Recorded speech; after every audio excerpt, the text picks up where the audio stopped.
I'm not really like good with the technology. Dude, you have I'm not good with the here. technology. Don't know. I googled like how to do this. How to vlog. How does this work? How to film yourself 101. Pretty much, Yeah. And it's a different setup every year. It is a different setup, but you've become like more compact and like more nimble. It appears. Well, that's the goal, you know. I know. Because holding like a big Nikon DSLR out here on a tripod, Dude, your arms are gonna fall off. Yeah. You got like a 2-minute interview max. Yeah, exactly. So I think we're just picking up your. Okay, let's go like that. So Roscoe, obviously, you're the guy, you're on the cover of the September SnoWest magazine. Yes. Doing some crazy stuff on that Lynx Boondocker DS. Yeah. I wanted to ask you, given your background, you've ridden Polaris's, you've been all over the industry. Yeah. Tell me what that Boondocker ride's like. I mean, I've ridden it, we spent time on it, I know what our impressions are. Biggest question we get is like, what's that rear suspension like in the deep snow? Yeah. So, you know what's funny is when I read some of the things that you guys wrote, and when you compared it to the other sleds, it's like, it's got more bang than all the other sleds do in this rear suspension for sure. It rides on the back a lot, and I was really curious how's it going to do in deep snow, and I actually went and rode it in really, really deep snow in Idaho, and I was very impressed with how it did get up on top of the snow and performed in that, because that's always been the issue with deep mountain sleds, is like it either can get on top of the snow good or it's really fun but doesn't go anywhere. So how do we find that balance? And what they did with this sled essentially in the Boondocker is they took their race suspension and then took that DNA and bred it into a mountain skid, and it does really good at that. Like, I don't know, how did you guys, did you say it was like a Ford Raptor compared to a... Yeah, well, it's, what do we say? It's a Ram TRX4 in a world of rebels. Yeah.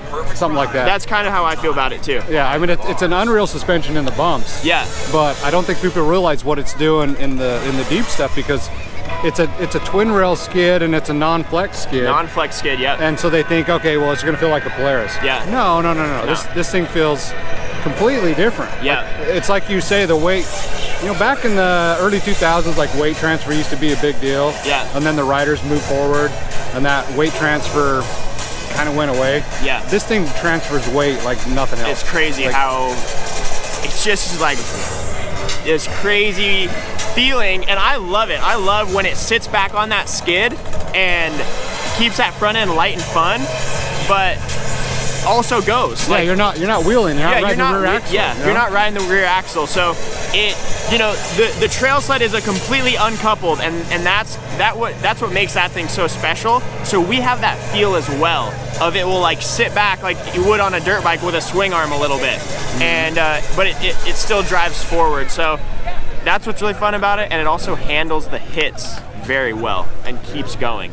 Like it kind of like soaks it up and then allows you to keep giving the sled input, whereas sometimes you kind of get bounced around or you land really hard and bottom out. It does a great job at that as well. Yeah. So the number 2 question. Yeah. What is that? The rear snow deflector? Are you taking that off? I take it off my personal sled. It does help with the cooling. That's its job. It's like a snow flap. But it's just their version of one. So if you struggle with temperatures like that, that's what's gonna help keep that snowmobile cool. I obviously get to ride good snow a lot, so I take mine off. Right. Yeah. And I think a lot of people think it's like to stop the roost from hitting the guy behind you. That's not what it's there for. That's not what it's for, yeah. So exactly what you're saying, if you don't have a problem with cooling, it needs to come off, because it'll hang up in a trench. Like, yeah, you can feel it every once in a while if you're really getting particular with it, but that is its role, is to help cool the snowmobile. Yeah. Well, so what's your role? What's your plan with Boondocker this year? Like, what do you?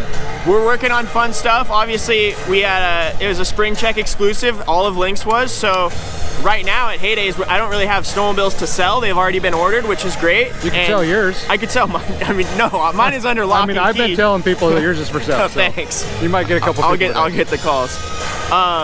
But so we're working on just like, what is Lynx, how is it different, and what kind of fun stuff can we do as a different brand in North America, and like really starting to build that Lynx family. So I'm excited to see people out on the snow on Lynx this year, because last year it was just me for a while. Now I'm gonna have people out there riding as well, starting to hear that feedback and then building from there. Yeah. Cool. All right, man. Thanks, Roscoe. Yep, we'll see ya.